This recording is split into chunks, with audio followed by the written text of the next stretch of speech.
we're back with another episode. Yeah. Let's make some magic happen. All right, y'all. Welcome back to another episode of the Face Off with Fleming and Fowler.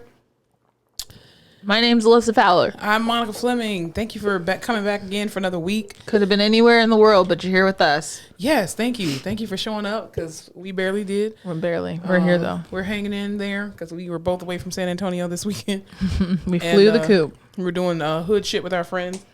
And yeah, how was your week this past week? My week was good.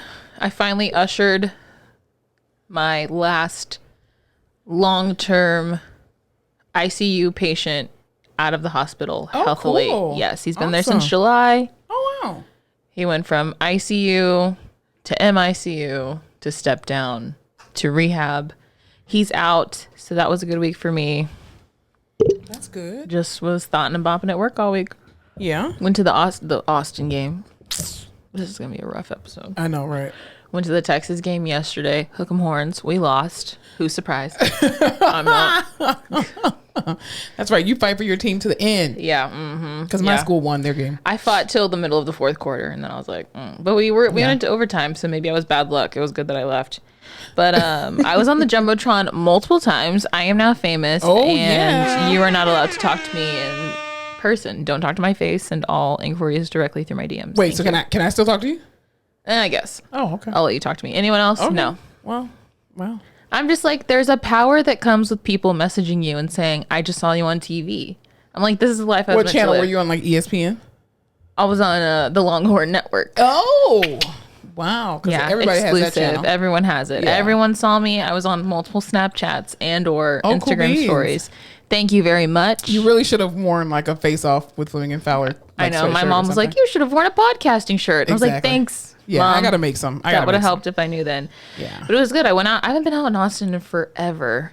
So we went up there. We went out. I realized I'm not 23 years old anymore. You're not. You're a whopping 27. But here's the thing about... Rude. Rude. Here's the thing about Austin. I'm like perpetually 23 in that city. Like as soon as I'm back, I'm like in a 23-year-old body doing 23-year-old things with more money. Yeah. But... And then as soon as you come down from that high, you realize, bitch, I'm not 23. As soon as I get 20 minutes out on I-35, my body's like, you're 32. Yeah. Calm it down. Exactly. But we went out. We had fun. I was hungover this morning. Couple liquid IVs. I'm back on the horse. Well, that's good. Thank you very much. How was your week? You were out in Dallas, D-Town Boogie. I went to Dallas. I went to go see my one of my friends. First of all, so surprised that you left the house. I know. Literally cannot believe it. I know. Thought you would have canceled. Yeah, no, definitely not. No. Me and one of my friends, she doesn't want me to say her name on the podcast, but I'm going to say it anyway. Shouts out to Chalice.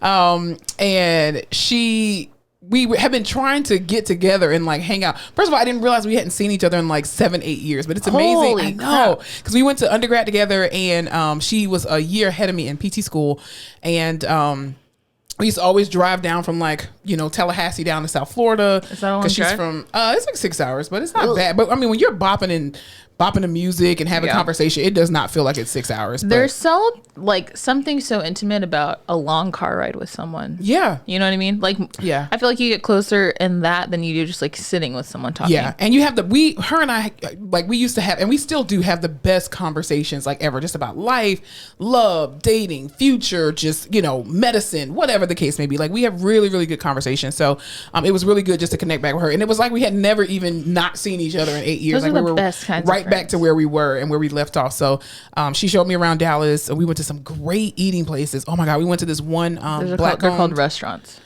Eating places. And we went to this one cheesecake restaurant that was, or cheesecake place. Factory? No, Love it. God, no. Love it. It's black owned. It's called Val's Cheesecake something.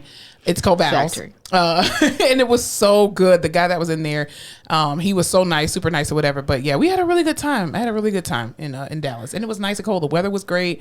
The people drive insane, just like South Florida. So it was very reminiscent of South Florida.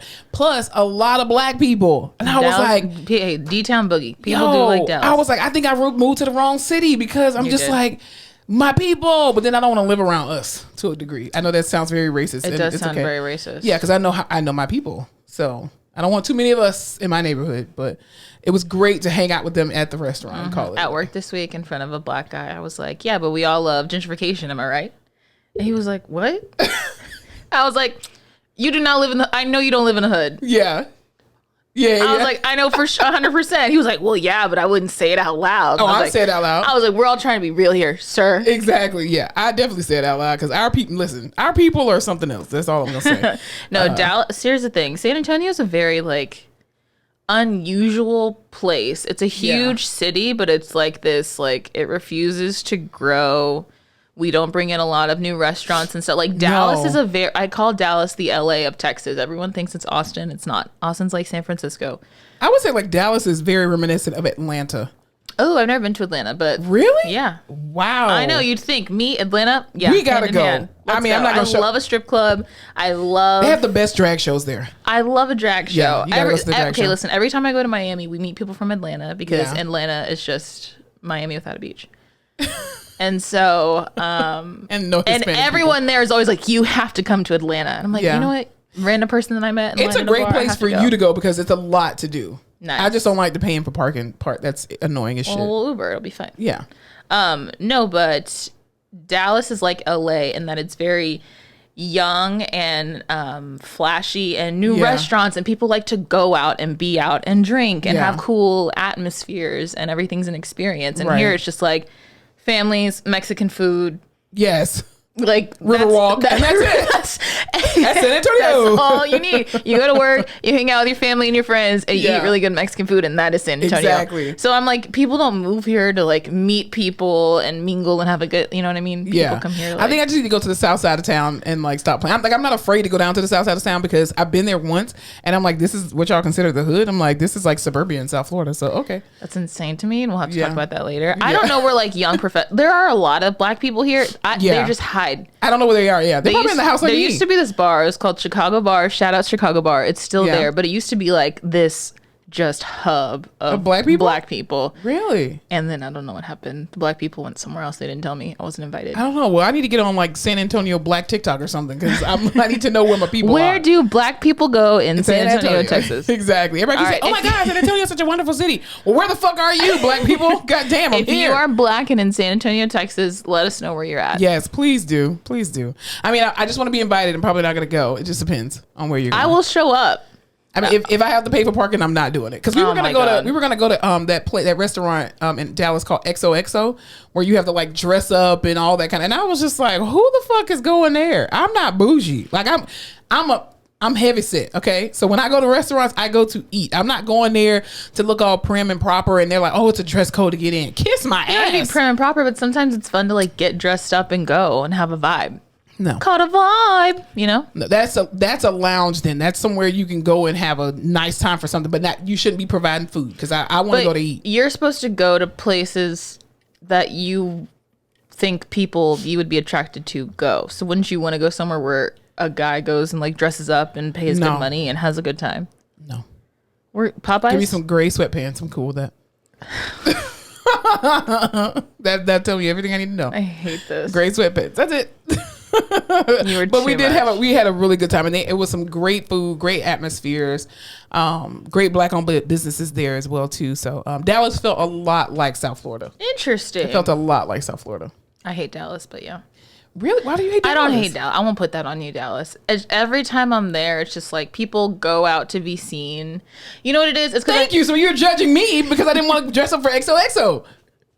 My thing is, I'm from San Antonio, which means like everyone's chill. Everyone doesn't really give a shit about what people look like. Everyone's just like, we're all base level here. Like everyone's very welcoming. And there it's like this bougie, community of people. And I'm like, y'all aren't better than shit. Yeah. They call it the 1,000-dare millionaires or something. Like everyone thinks they're millionaires. Oh my God. I don't know. I have had lackluster experiences in Dallas, but I'm also just extremely judgmental.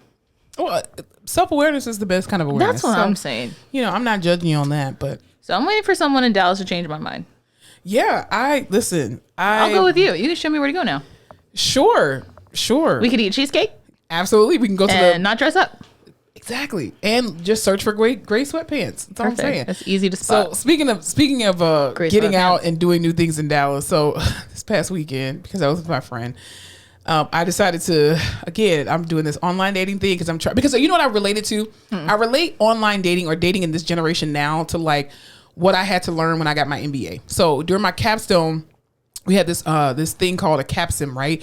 Where we were in a group project and they gave you a product of like some stupid sensors, right? It was just a random stupid product, but people wanted the product. The problem is you had to market the product, you had to make sure it was accessible, and you had to make sure that you had enough of it so that way you could make a profit, right? Okay. And so I look at dating in general very, very similar to this particular project because like no one knows you're there. Like you have all these goods and products and services, right? You as a person. I'm the greatest good you're ever gonna get. Exactly. But nobody knows where you are and you're not accessible. Like the black people in San Antonio. Exactly. So that's why I think dating is so rough because it's like you're such a great person. There's so many great people that are out there, but we are not accessible. Like we don't make ourselves accessible and we're just not accessible. So I'm trying to be more accessible so that, you know. So that's why you're now on multiple dating platforms. Yes. Which honestly, good for you. When are you going to join? Never. I was going to say, your mom probably already has somebody like arranged for you. I'm quite sure.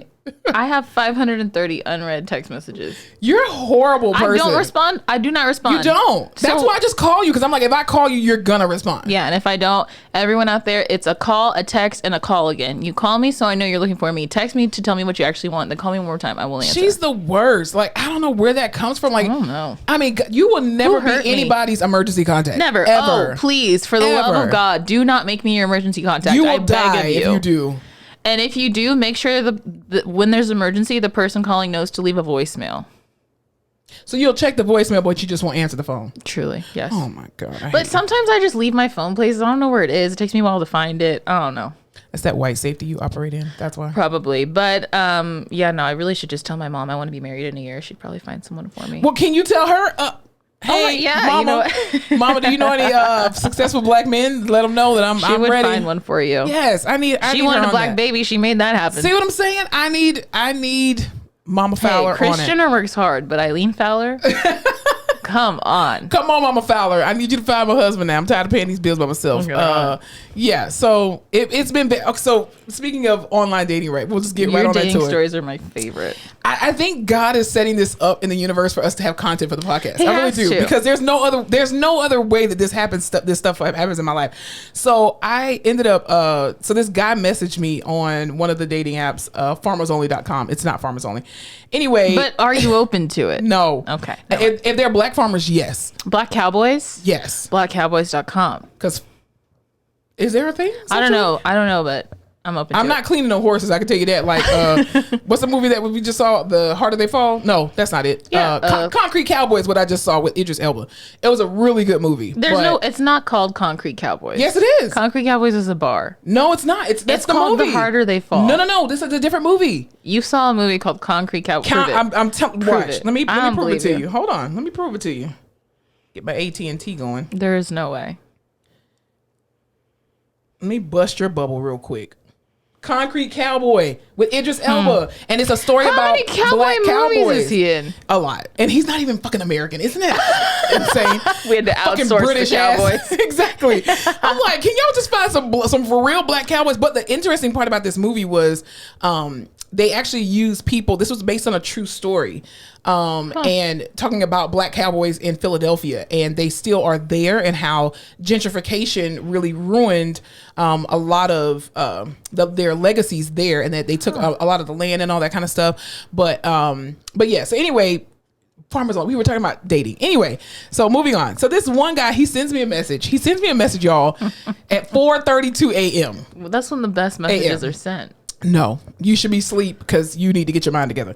Now, I'm just going to read this exactly how this person wrote it. No punctuation, mind you, which punctuation is a very big thing overrated. For me. No, it's a very big thing for me. I have a problem with punctuation, right? You should put that on your profile so they don't slide into your DMs. Listen, like if this. You cannot make a proper sentence, I can't. Ugh, it's annoying. Anyway. You can't make a proper woman out of me. Now, on this particular dating app, my name on there is Monica. I use my real name. Use your real government name. Yeah, but not my last name, but just my first name, right? This is what this man says. Hello, my love. How are you, Miss Monique? Ballsy. Oh, no. My name is Monica. He's dyslexic. No, he's not. I sure like what I see. And our hour, most definitely would love to get to know you. I hope you here in San Antonio, close by me. Well, for sure. Hopefully you'll hit me back and we could take it from there. Maybe get a drink or something to eat, or maybe go horseback riding. It's all up to you. Okay, well, let me know. Hit me up. Send me a message or phone number or email address, something, please. Can I please see a picture? Oh, I did screen. I'm not gonna put that on the podcast. No, but this is him. It's just I want everyone out there to know exactly the picture of the man you have in your head. That's exactly what he looks like. 100%. We don't even have to show you, because whatever you have come up with in here, it's 100% spot on. And that is exactly who she just showed. Oh my God. I was just like, and delete, block, reject. No. Hey, you know what though? You should ask him where all the black people hang out in San Antonio. Because he's going to show up. That's a stalkery situation ready to happen. Then there was another guy that liked my picture on there, and he didn't message me, but I went to his profile and I'm like, oh, okay, he's a nice looking guy. No. This man literally has on his profile, high value man. I'm like, oh God, Kevin Samuels is his fucking hero. Like, maybe what the he's fuck? on TikTok and he heard all the chatter about women wanting a high value man. What is a high value man? What is that? Listen, there's a lot of talk on the talk about how to attract a high value man, what you need to do for a high value man, someone who basically will pay your bills and put up with no shit and treats you like a lady. Sorry.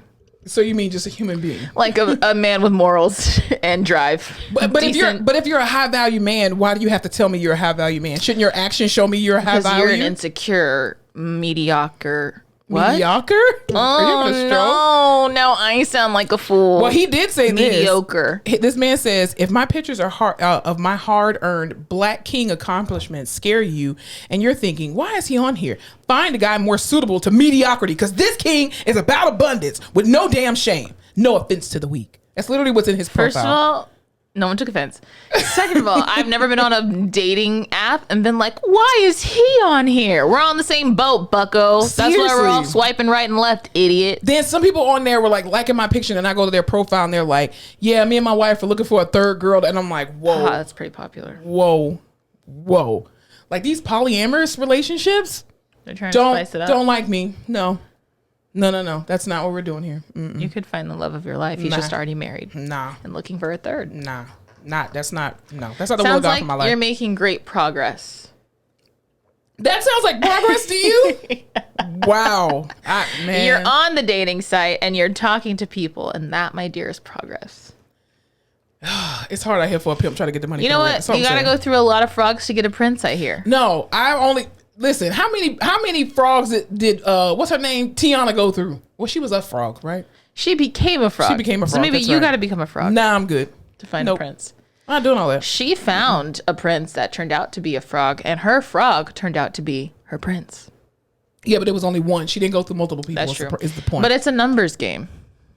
You just got to cycle through. So when are you going to join in on this quest? This is too much fun for me. Maybe I just need to beat 600 pounds and then I'll find a husband. Because maybe it seems like everybody on 600 pound life has a spouse. You're those weird in-between sizes. You either got to dive in and not be able to bend down and tie a shoe, or... I'm there.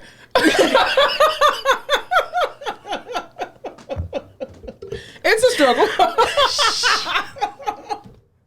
Bitch, you got a shoehorn?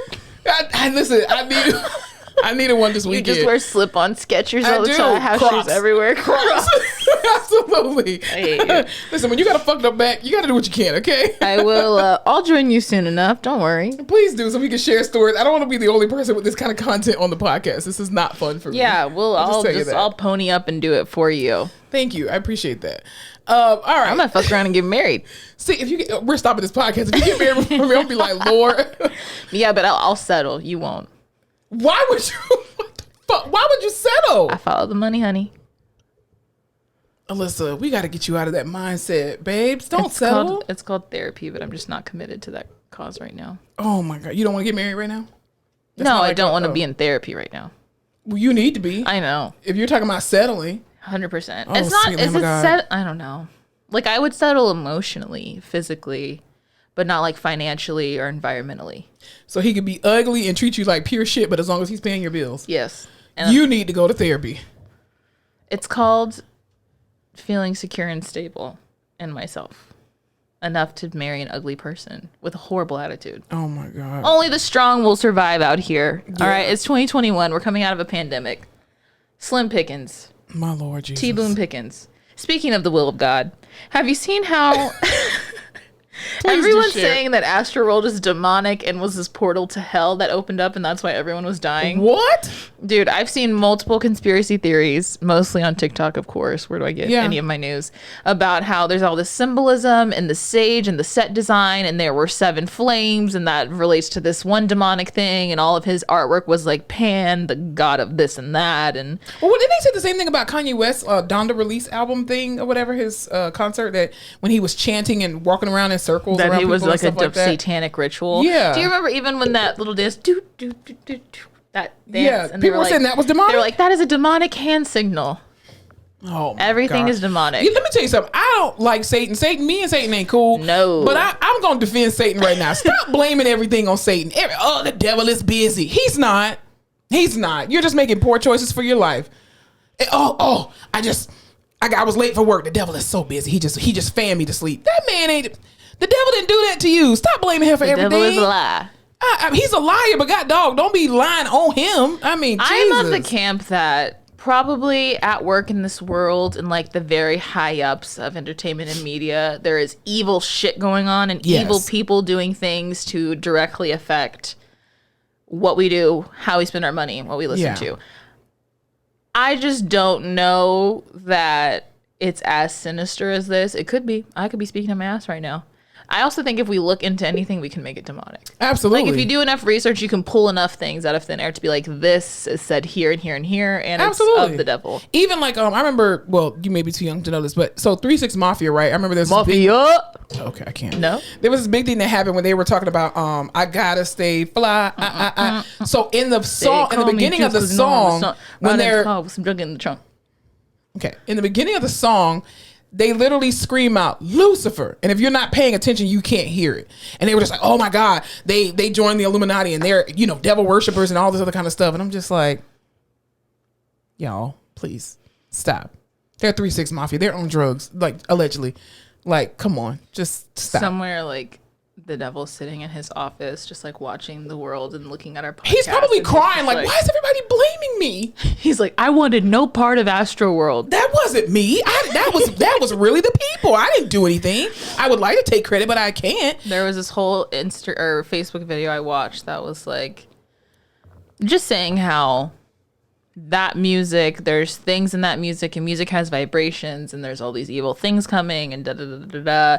And this was, a portal, and we need to be like watching what we're letting the children listen to. Why the fuck would I let my child listen to Travis Scott? Cardi B doesn't even let her own daughter listen to her own music. Because her music is not for children. No. Even like Nicki Minaj, when Nicki Minaj first came out and all these, because she, dressed up with all this, colorful. JoJo Siwa before JoJo Siwa. Exactly. JoJo Siwa. And people were just like, you should be very careful about the stuff that you put in your music because little girls are watching you. You're a piss poor ass fucking parent to let your 5-year-old be listening to anything that Nicki Minaj is saying. She's not making music for your fucking 5-year-old. She's not a role model for your children. You should be the role model for your children. And the fact that parents out here think that these big stars should now dumb down their music and become fucking Kids Bop for your children. They got Kids Bop for a reason, bitch. True. Don't listen to that shit.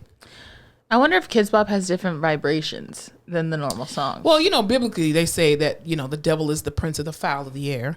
And so, if you go back to the story of Lucifer and how he became, and he was an angel in heaven and got kicked out and devil's music. Exactly. So it's a whole big thing. But here's what I do want to talk about Astroworld. So there's a lot of lawsuits that has been coming out against Travis Scott and Drake and just a whole bunch of stuff, which I feel like Travis Scott is now like Joe Exotic. I will never financially recover from this. Truly. He's now the poster child for like horrible concert management. Absolutely. But here's the thing that we even kind of piggybacking off of last week what we discussed. I've been seeing a lot of videos this week where like Tiana Taylor, I think SZA, they've been all stopping their shows, checking on people. Like Tiana Taylor, she stopped her show twice to check on fans. She was like, oh, y'all ain't about to sue me. Here's what I want people to do. And this is going to be very controversial and I don't really care. Stop coming to people's concerts if you're fucking sick. Stop doing that, because you're ruining the experience for everybody else that has paid their money to see these acts, and now you've thrown off this artist, and now they have to get back into the groove of doing shit. Or if you're faking that shit and just like passing out because you want attention, what if keep you your don't know sick you're ass at sick? home. Listen, go sit down. What if Don't go you're to the front of the anemic? stage. What if you're asthmatic? What if you have COVID? Don't go. What if you got COVID? You should be at a concert. Well, what if you didn't know? What if you have a pre-existing illness you had no idea about? What if you did drugs and they're bad? No, but you shouldn't be doing drugs at concerts. saying. Here's what happened to me one time. I went to FAMU's homecoming, right? Well, because I went to FAMU. Oh my God, yeah, we know you and FAMU. I went to homecoming one year, right? And I felt so sick as a dog. All my friends were in town, and I just felt sick as a dog. My stomach was hurting so bad. And one of my friends' husbands at the time, he gave me like a bottle of water and was like, "Here, just sit down." Da, da, da, da. I was like, you know what? Just give me the keys to the car. I'm just gonna lay down. Y'all have fun. I went and slept in the car until they was finished. Notice I didn't bother nobody. My ass was sick, and I'm not ruining nobody else's fun. They were like, "Oh, are you ready? Let's just go ahead and leave." And I was like, "No, y'all have a good time. I got my cell phone. If it get too bad, I'll call EMS on myself." Hello, 911. And they stayed in there for 3 hours. I didn't get mine. I got good sleep in the backseat of the truck. I literally did. I was safe. They got tents on there, 5%. You know, I was good. So stop ruining people's shows. And then like you have all these people that are coming out talking about, "Oh, well, my child died," and all this other kind of stuff. And it's so sad that people have, lost their life at a concert. But at the same time, these are grown people who had a choice to go to a concert and horrible shit happened. That's not Travis Scott's fault. Like there's a whole big machine that comes out that is responsible for security. What was in the contract? Who was responsible for the security? And not only that, you had 100, they said that allegedly there was 150 personnel that were there, because people are like, there just wasn't enough staff. We were severely understaffed. So let's take, for example, right? Let's go down to Yellow Brick Road. We work in healthcare, right? True. The hospital that I used to work at, that you still currently work at, we have 2 ICUs back to right down the hall, each other, right? Each ICU holds 14 people. Okay. During the beginning of COVID, we were pretty well staffed, right? You have one physician for 14 patients on one ICU, it duplicated in another ICU, right? One particular day, there was a patient that coded in MICU. So the intensivist is working on the patient, the nurses, the respiratory therapists, all those powers that be. 5 minutes later, in the unit I was in LRICU, another patient coded. So then now you have to swap, right? Now you have all these people who are fully staffed in this ICU to take care of these people. 10 minutes after the 2 people code, the patient that myself and Coentha were working with decided to code. So now you have 3 code blues back to back to back. So could you say that they were understaffed? No. They were staffed. Shit happens. And I don't care if you have 150 EMS personnel, that is still not enough to cover 50,000 people. My thing is, no one plans for that to happen. No. And they had people, like, I'm sure they were staffed for however many tickets they sold. Exactly. Then they had everyone hop in the fence. You saw those videos of everyone running in. I don't understand why there were kids there, like children. And if there were children there, why the hell are your kids up close enough to where they could get smushed in that stage? Because again, we've been in crowds like that, and it's fucking scary. Exactly. I don't know. So why is even the unfortunate 9-year-old little boy who I think he's still on life support that was trampled over? You cannot blame Travis Scott. You cannot blame the promoter. You cannot blame, EMS for this child being trampled on. It was the crowd who decided to act a fool and trample this young boy. I mean, obviously they didn't go there with the intent to do that, but the results of your actions created this whole big scenario. You can't go and sue Travis Scott for that. If anything, you have to blame the satanic vibrations from his music that just caused people, the spirit filled them. But how are you going to bring Drake out and expect for that shit not to get crazy? I will say that, Travis Scott. But why are you bringing Drake into it? Happen. Why would you bring Drake into it? How you going to try to sue Drake? How are you going to bring Drake out to play I'm Too Sexy and not expect that shit to pop the fuck off? Drake was like, I just showed up. I just came to be nice. He was like, this is why I can't do anything. Exactly. And now y'all are naming him in lawsuits and shit. I just think I think it's so unfortunate. It's unfortunate that people have lost their lives, unfortunately. But at the same time, you cannot blame just the artist. Like that's stupid. That is fucking Unless dumb. He said, everyone start surging. Everyone just run forward and see if you could knock me off this stage. Right. then I would blame him. He kept singing. He's there to perform, people. Like, what the fuck? And I saw videos of him stop. Again, he did stop the show. I saw him stopping the concert. But also 50,000 people, that's like stopping a boulder rolling down a hill.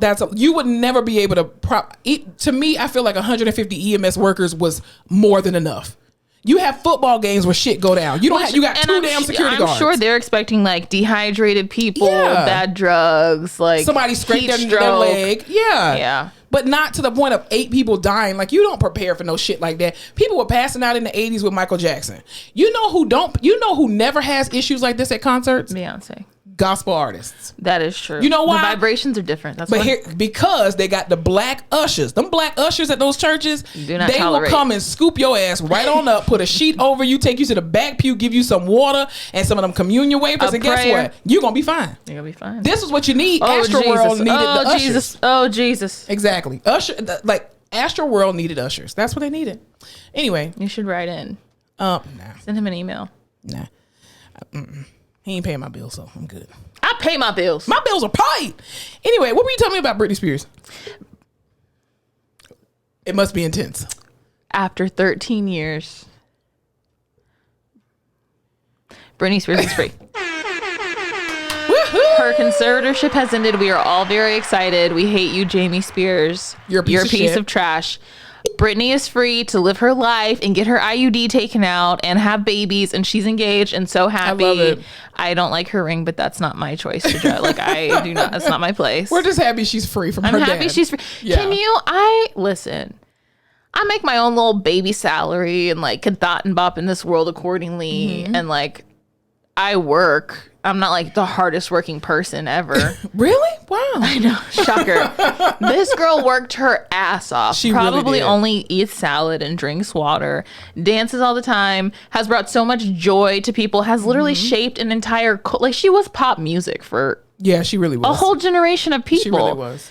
And she couldn't even say when she wanted to wake up, when she wanted to go to bed, how she wanted to manage her millions of dollars. She was in jail. Literally. She was literally in jail. I cannot imagine. If someone tried to do that to me and I work, just enough to get by, I'd be like, oh no, baby, what is you doing? No. But she just loved what she did, and she had so many fans who loved her, and she was, you know what I mean? I cannot imagine. So happy she's free. Yeah, I'm happy. Want her she's to live free her too. best life. Go have 8 million kids or start a farm or whatever the hell you want to do. Go have a whole orgy, Britney. Do what you do, Start girl. a skincare line like everybody else. And sue the shit out of your dad and Truly. get back every dime that he took from you. She's probably just over it and wants nothing to do with him. Yeah. It's almost like somebody having your debit card for 13 years. What I don't like is all these people now coming out and being like, oh, Britney, we've sat quiet for years and da-da-da-da. No, stop. No.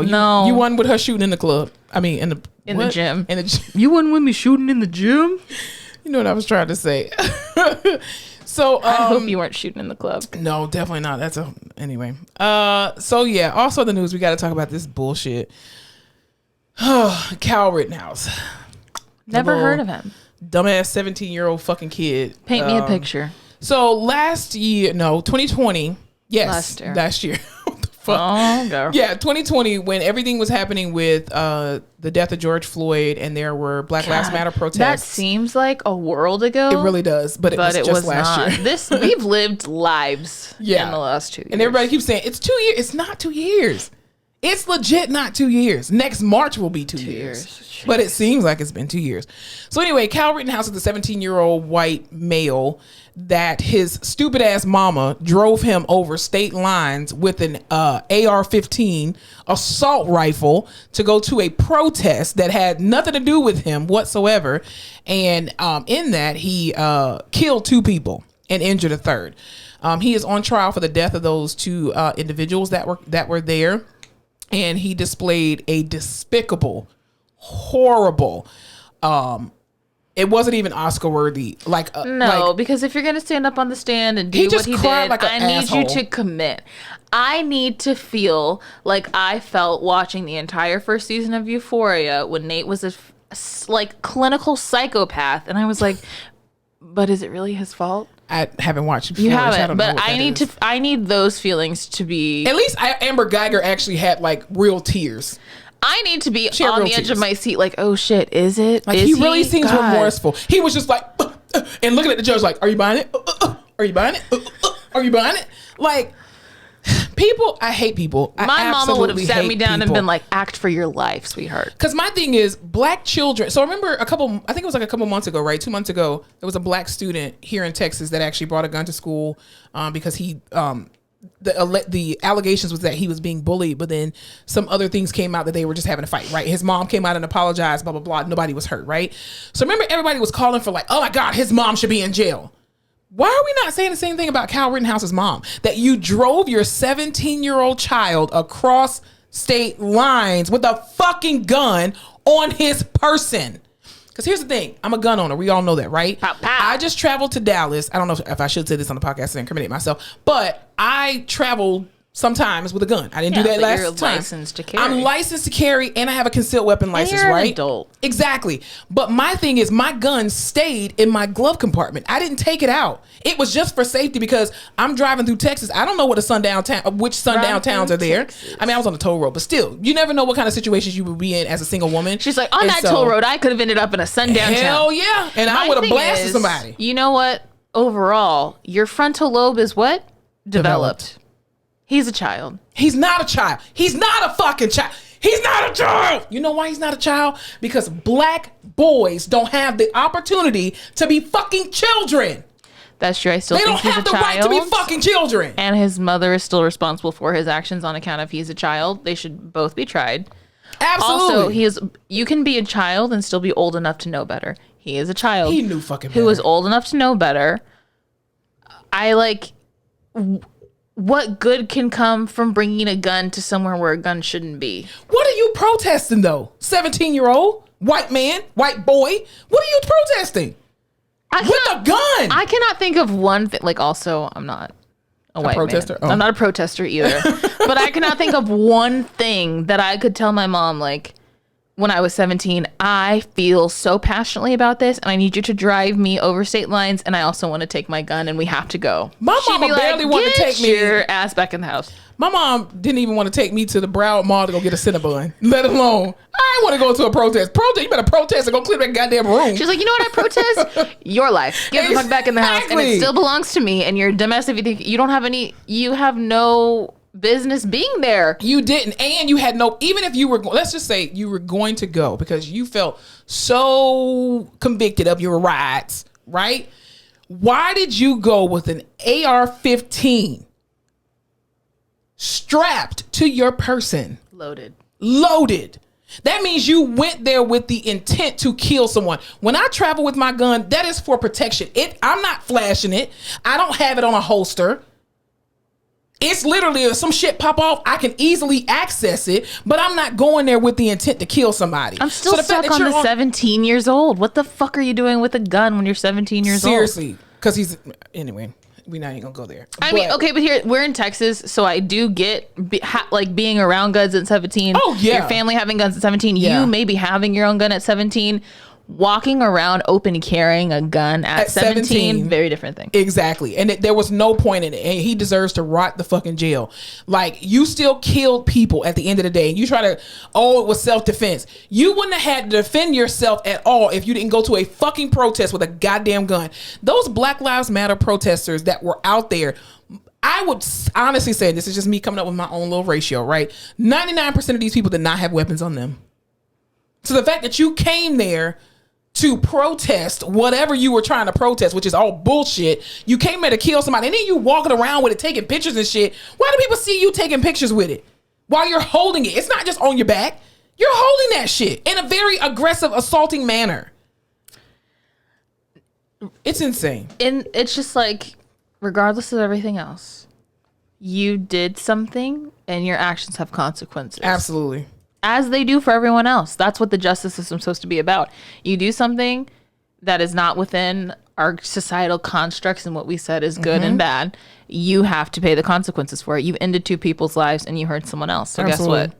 You do the crime, do the time. You pay the time. The only problem is he's a white 17-year-old and he's going to get away with it because they've already called in like 500 National Guard members to kind of surround the area and patrol the area in anticipation of the verdict that they're going to give. So he's going to get off either way. So my thing is, if this was a normal circumstance, or he was within his rights, or this was just, he was defending himself, people don't get this upset about things like that. No.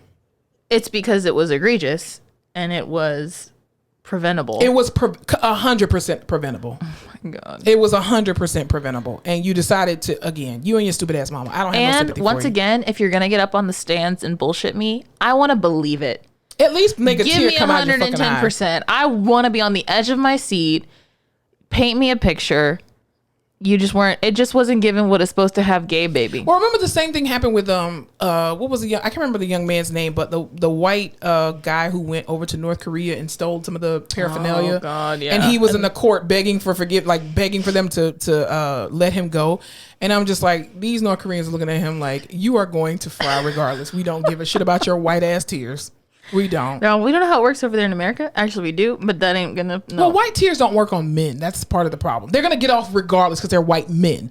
But the white tears are left for the white women. Mm-hmm. That's where the magic really happens. Unfortunately, it's insane. Over that. We had such a wave of this kind of BS, like such an intense, like one thing after concentrated, another. One right after another. Mm-hmm. I like it's what do they call it? Fatigue. I'm fatigued. Yeah.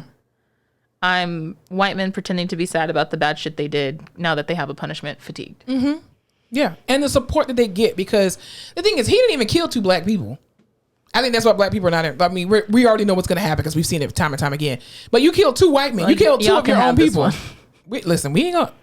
He's going to get off regardless. Like, we're not surprised anymore. And it's sad that we are in this generation that we feel like that, and we know that what's going to happen, and that he's going to get off, and then he's going. I mean, you're around here, with t-shirts on and bullshit. It's just my thing is, there's all these people coming for, my right to carry, and he had gun rights, and we're fighting for gun rights. This is why they want stricter gun control, because 17-year-olds show up with guns and kill people. And like you said, there was no problem with him owning a gun at 17 years old. No one gives a shit.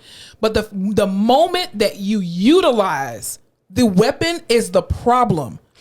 My thing is, if you're going to show up to and you don't show up to a protest with that kind of assault rifle. If you're showing up to a protest with an assault rifle, just, I don't know, take out the bullets. Don't even show up with the fucking gun. I mean, don't, but you're not going to use it, right? You're there to just protest your rights and show that you have the gun and you can use it. So then why do you need the bullets in it?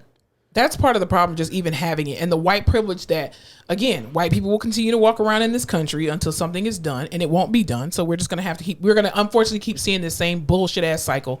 It's just unfortunate that 2 people lost their lives. Because I promise you, if that boy would have got shot, they'd have been, oh my God, how could you shoot a 17-year-old? No, this motherfucker shot 2 grown ass people.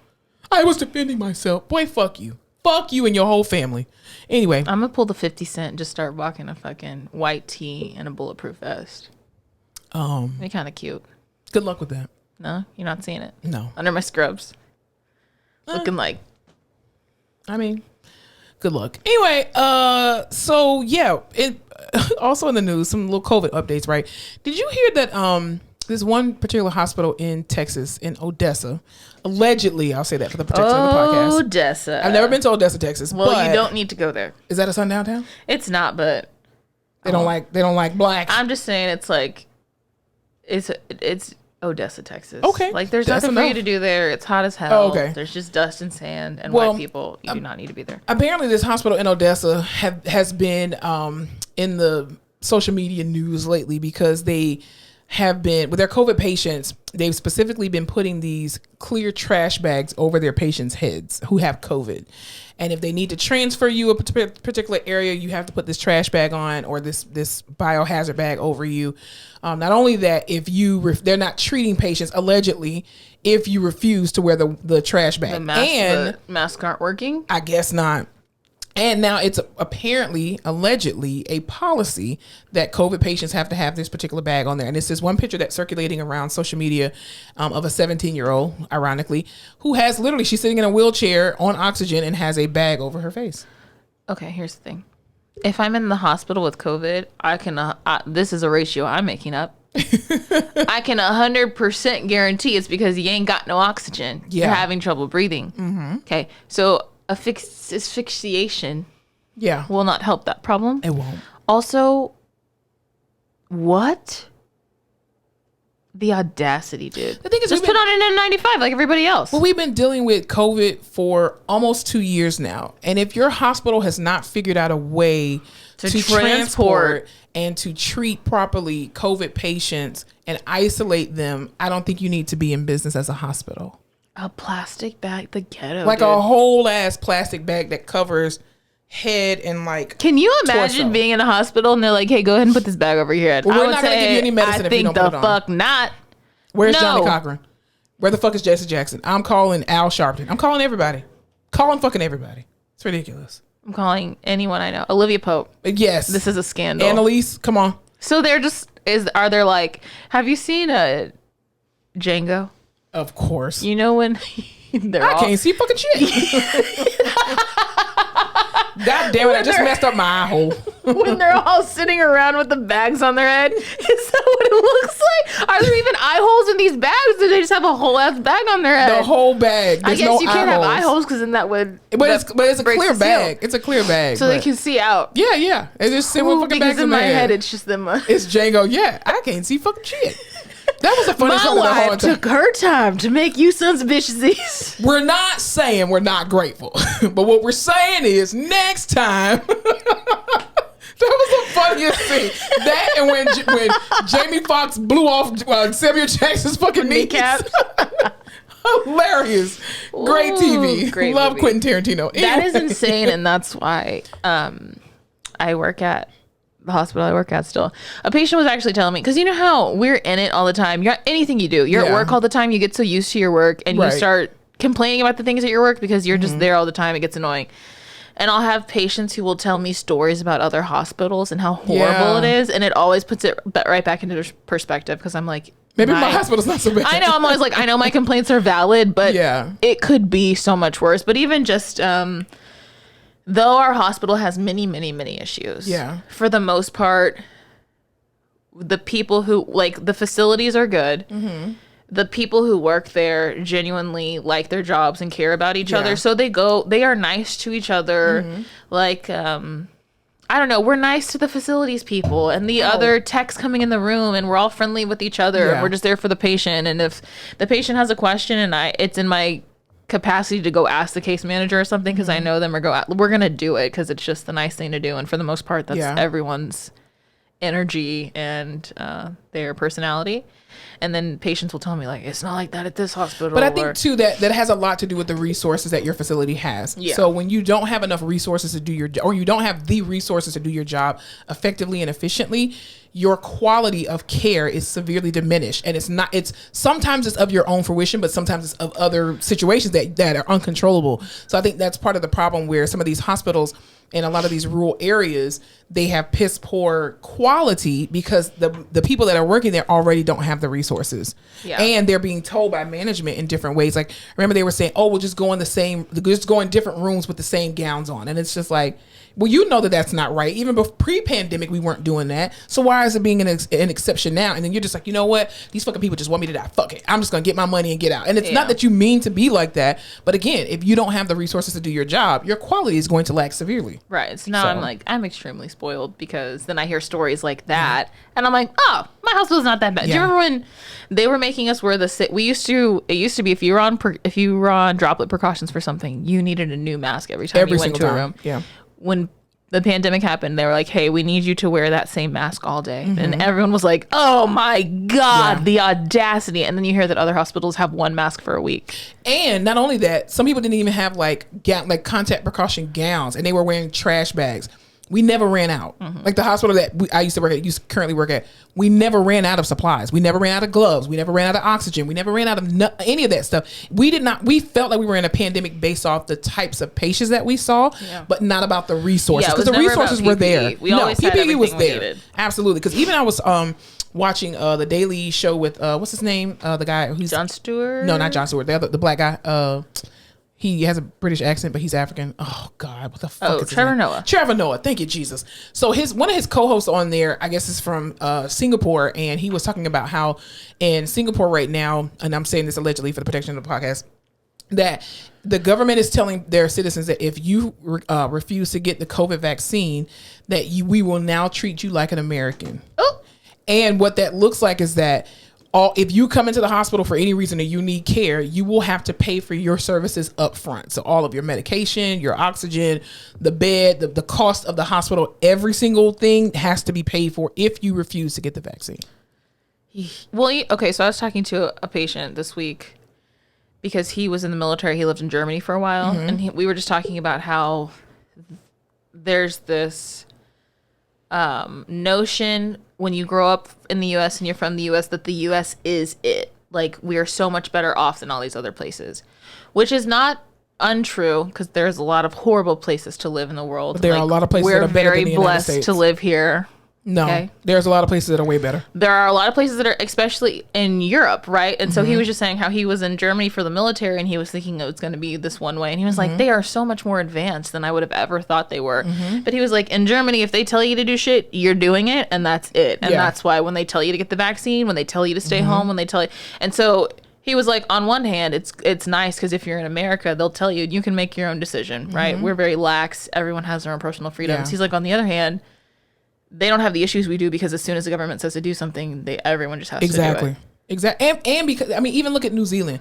New Zealand was a country that eradicated COVID twice.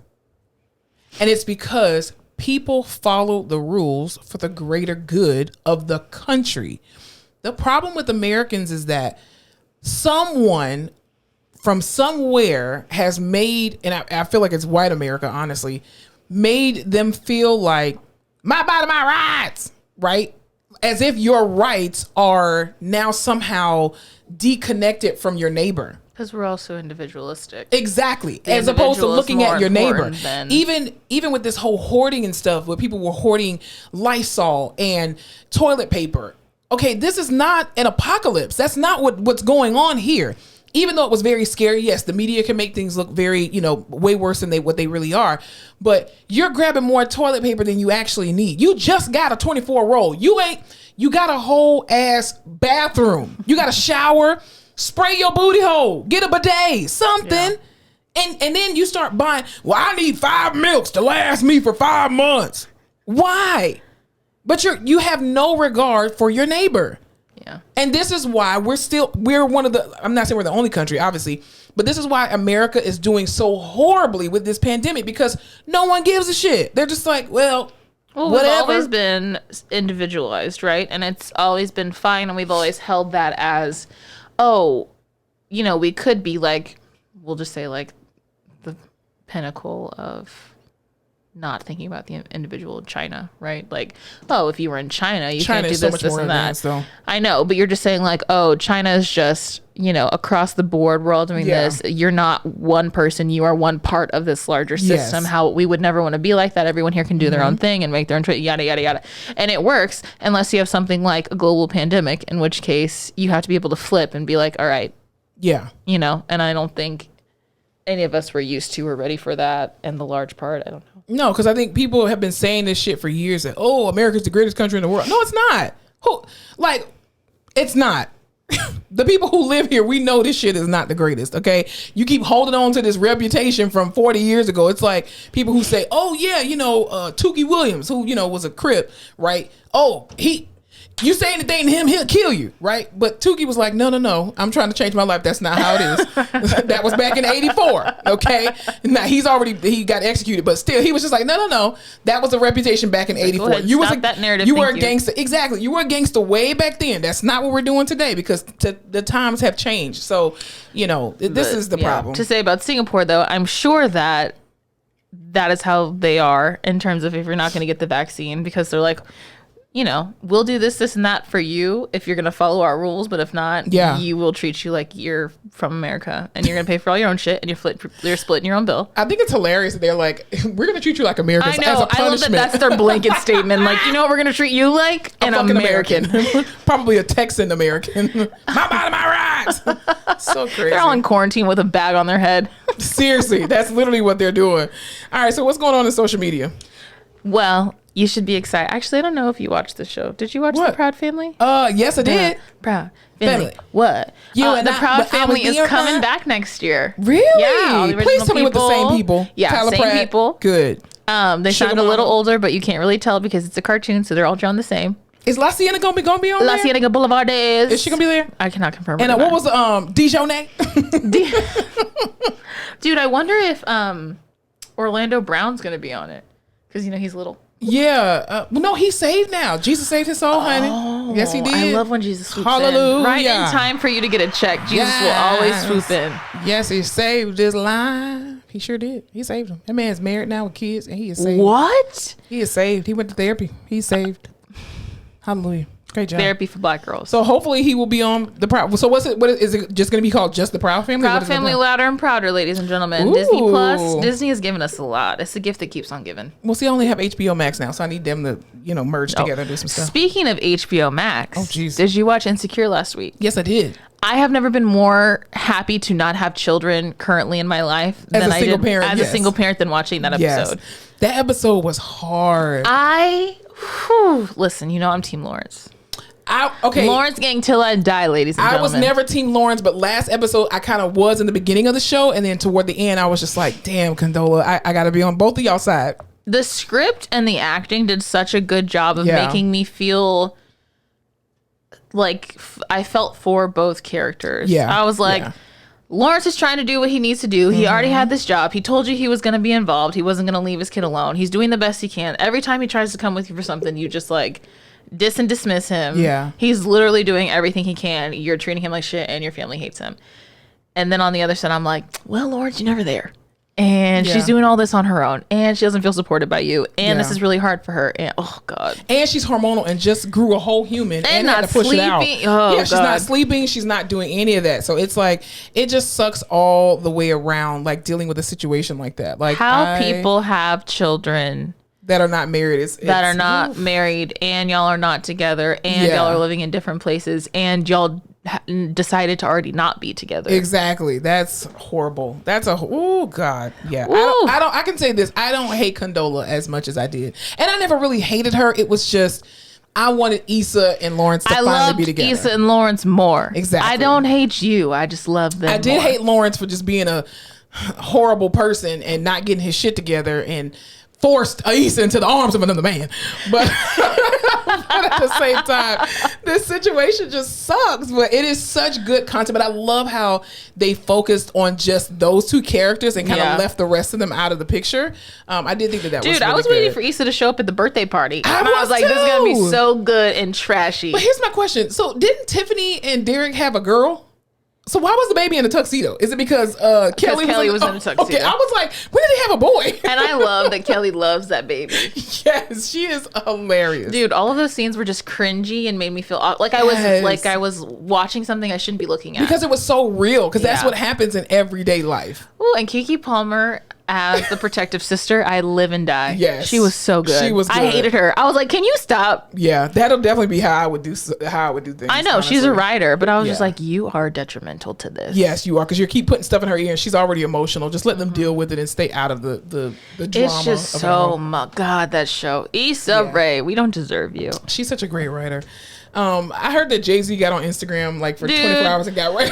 When I tell you, everyone was so hype. All he did, he pulled the Kanye. All he did was follow Beyonce. He posted one picture of that movie, not Yeah. Concrete Cowboy, the other one. The Harder They Fall. The Harder They Fall. He didn't even need to do promo. And he hopped right off. Yeah, he didn't even need to do promo. I mean, it's an Idris Elba. It's Lakeith. literally, it had the most. Regina King. It was like black Hollywood cast Exactly. already. Exactly. Jay-Z was producing it. The soundtrack already sounded great on the preview. Idris Elba, of course. Yeah. You didn't need to. I don't know what all that was. And just Idris Elba and Regina King already He just with want- guns. Hell yeah, He's just bored. He's not Yeah. taking pictures for Beyonce right now. She must be on a break. probably. He got his ass off. Yeah, It's he a did. good thing. He hopped on Instagram and hopped right back off. Yeah, good thing, Jay-Z. Go back in your little corner and don't do no shit before she make a Lemonade Part 2. Don't do that. Oof. Yeah, just get off. I could use some of that. Lemonade? Yeah, dude. Speaking of albums, Taylor. You don't care about Taylor Swift. I mean, it's not that I don't care about her, but let's hear. What's Okay, going so on? Taylor Swift re-released her Red album.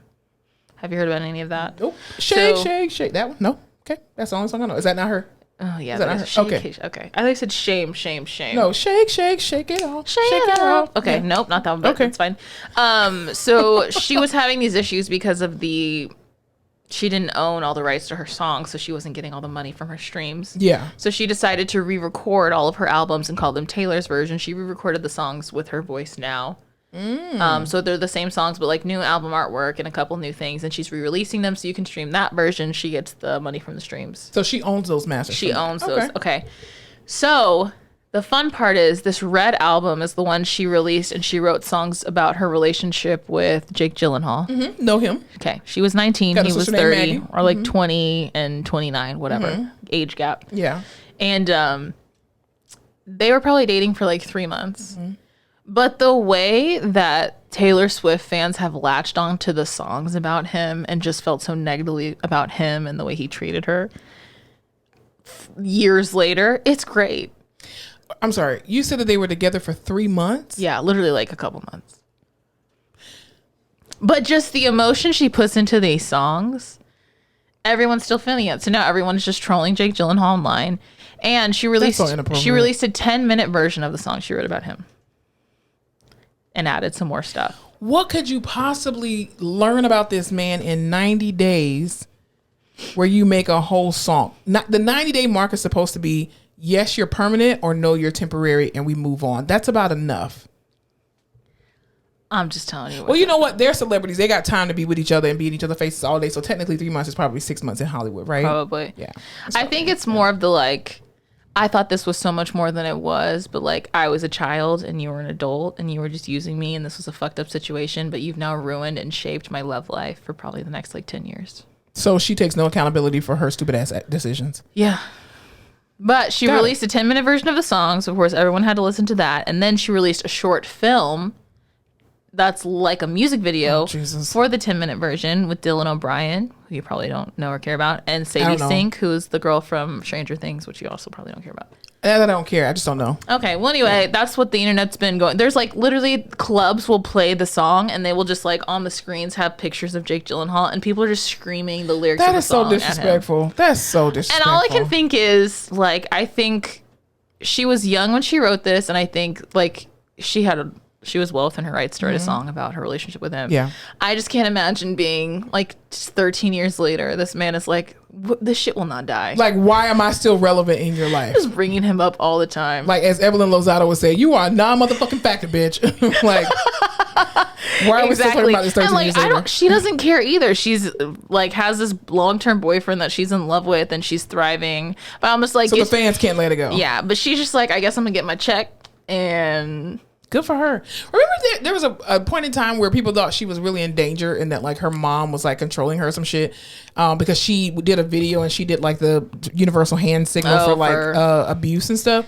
And she was just like, yeah, because so-and-so and so. And they were like, oh, she's in trouble. Dude, everything's something. That's all I can say. I'm like, what is she like? What was the girl from Black Mirror with what was her name? Miley Cyrus. But what did she play? Ashley O. Ashley O. Yeah, I was like, is Taylor Swift Ashley O now? Like, that's weird. That would have been good. Yeah. Wait, anything else we need to talk about? Anything else you've been watching? I started the second season of Lock and Key. Me too. It picks up. What episode are you on now? I think I'm on like episode 3 or 4. Okay, because I've only watched half of the first episode and I was just like, I'm really not into this right now, so I had to just put it down. I just feel like I was so windswept with the first season. Like it was good. It caught me immediately. This one's taking me a second to get back into. I don't think I'm giving it I'm not giving it all I got though. I'm like half paying attention, but it's picking up for me. Oh, okay, that's good. Are you watching anything? Oh, I saw Concrete Cowboy, and I mean it's not a new movie. It's been out this year, but it was with Idris Elba again.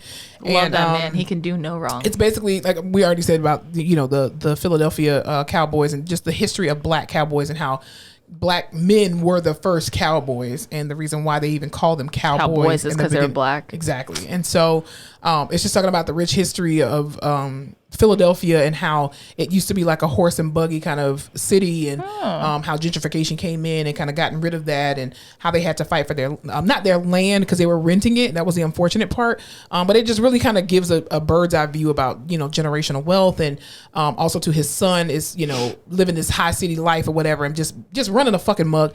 And his mom sends him to live with Idris Elba. It's like, I just can't deal with you because you keep getting in trouble. And so him learning how to man the horses and all that kind of stuff, and then their bond gets stronger, and it's a really really good movie. My grandpa's from Philadelphia. Really? Cool beans. What part? Philadelphia. Yeah, that's awesome. East Philadelphia. Born and raised with a playground. Will Smith is from West, and I think he's from East. Oh, West Philadelphia, born and raised with a playground. So yeah, I think some of my family was in the mob. That's the story I say. Chilling out, Mac.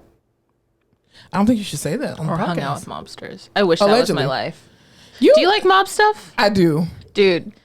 Mob Week. Mob Wives. I used to watch that. Mob Wives, but like there's Shark Week, and then during Shark Week there's Mob Week on AMC or TMC. AMC. It doesn't matter. That's my favorite week. I love it. Love gangsters. Love the mob. Wish that was my life. Wish I was Italian. Please stop wishing that. Please stop wishing that. Because they're gonna kill you first in any kind of situation. Because of the color of my skin. No, because you're the wife of a mob boss. That's why. No, but I would hold it down. I used to watch Mob Wives, and I would hold it down. You operate with white safety. There's no such thing. I would hold it down. Okay, you be open up the door. Oh, my Amazon package. Pow!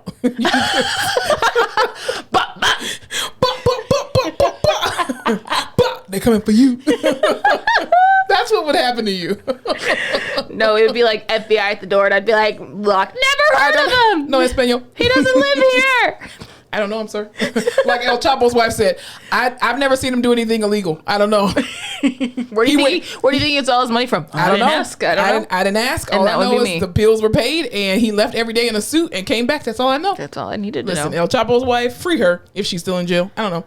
Anyway, all right, let's go on over to the rehab corner. All right, so what are we talking about in the rehab corner? Oh, actually, I have the topic. Sorry. We're talking about the thing that you told me about. Yes. So the thing that I told you about was this is a great thing. This is going to be specifically for our occupational therapists that are out there. Shouts out to occupational therapists. And so this week, I got a fresh lineup, fresh outfit, about to have the parking lot smash. Would you like for me to tell the people how you're benefiting? Yeah, sorry. Okay. I'm not, folks. I'm not home health. So on November 9th, actually, the American Occupational Therapy Association had a victory. And basically, the Medicare came out with this prospective payment system rule. And it's permanent, and it will start January the 1st, 2022. That will allow occupational therapists to perform the initial evaluation and comprehensive assessments that are required without having to go through anyone else. So does that mean if I opened up a concierge, well, I guess it wouldn't matter if like it was a home health like facility? A home health agency. Yeah. It wouldn't matter though because it wasn't insurance. No, there was insurance. It would still matter if it wasn't built through insurance. Mm-hmm. So now I can open up a concierge OT service and go just see people who want my services and don't have to go through anybody. Because we used to need a doctor referral. Yes, you need a doctor referral for OT, not PT. Yeah, whatever.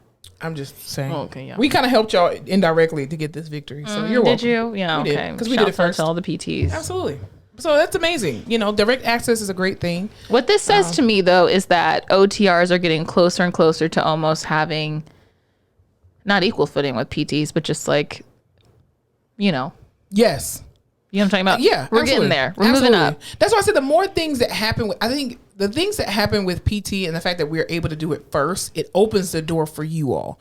Because again, we're the bulldogs and you all are the flower children. So we kick the doors down to allow you all to come on dance right in. Absolutely. That's literally what you all do. So, and I'm glad because even with the doctorate degree that physical therapists have, I still don't understand why you all have not switched over to a doctorate We're about to. Automatically.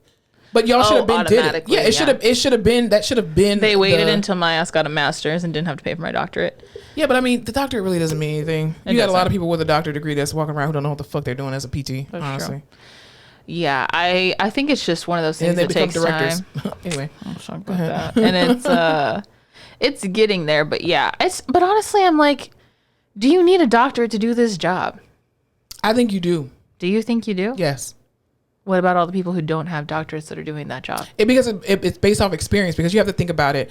The people who do not have doctorate degrees, they have experience on their side, right? So they've seen way more, but the doctorate comes into play because of the research and the extra stuff that comes with it. So like the pharmacology, the radiology portion that we now have to take. So that part to me is doctor worthy because it's the same stuff that MDs are learning in med school. No, I'm just saying, is getting a doctorate more important than getting a master's and then having experience? No. The experience will always overrule everything. I will always trust a PT or an OT who's been doing this 20, 30 years. I think the doctorate is very beneficial, extremely beneficial. I'm just saying necessary, I don't know. Like, I think if you got experience, like, it's one of those things that makes you more pronounced and prestigious. So, I don't know. But I think you should be, because what we do is, honestly, what we do on a day-to-day basis before I left the hospital was worth a doctorate. Like, some people, there were some physical therapists who have their doctor or who don't have their doctors that was just like, I mean, I don't really think you need it. And I'm like, I think you're just salty because you don't have one and because you graduated before it happened. But for those of us who do have them, we have it for a reason, and it shows in your work versus my work. But then there are therapists, because you're just a shitty therapist altogether. It doesn't matter if you have a bachelor's and a master's or a doctorate degree. But I think some of the things that people do in clinical practice, even to going back to getting like different certifications and all that kind of stuff, it definitely does help because now you've had more classes. I think it depends on what classes you've actually taken to get your doctorate. That really matters. But do you necessarily need a doctorate? No, because the field started off as an associate's degree. So you can say the same thing about the people who have masters and the people who have bachelor's degrees, that you don't really need a bachelor's degree to do it. Because they operated on associates. But I think it's good that our doctorate and master's, and now you guys getting a doctorate is now going to be in place, because now there should be a different level of respect that comes with our profession having doctorate degrees. It's unfortunate that it doesn't come with that, but you would think it should. Does speech have a doctorate, or they get a master's? They just got a master's. Yeah. Okay. I don't know that you can get if they even have one. I don't think so. I don't know. I don't think so. I don't know nothing about that. I just think that everybody, PT and OT, should have doctorates because the pay wage too. That's true. We should be getting paid as if we have doctorate degrees. Exactly. Yeah. So that, to me, because I don't care about the whole concept of calling me Dr. Fleming. I don't care about all that shit. Call me fucking mom. Give me my fucking paycheck. As long as my paycheck clears and it's the right amount, I don't really give a shit what the fuck you call me. But I definitely think that the recognition of what we do and how we help, and we're not a lifting fucking team for PTs and OTs. I'm not just moving meat. No, it should definitely be recognized. I'm working magic with these hands, ladies and gentlemen. Exactly. And this mouth and this mind. Exactly. Mostly it's just shooting the shit, but it's working. It's therapeutic. That's called therapeutic sense of self. Thank you very much. Absolutely. Anything else we need to talk about in the rehab corner before we get out of here? That's it. That's all I've got. Can't wait to be back next week to see all you lovely chops. Interesting. Everyone go out there, spread love and light. And don't forget to laugh your face off.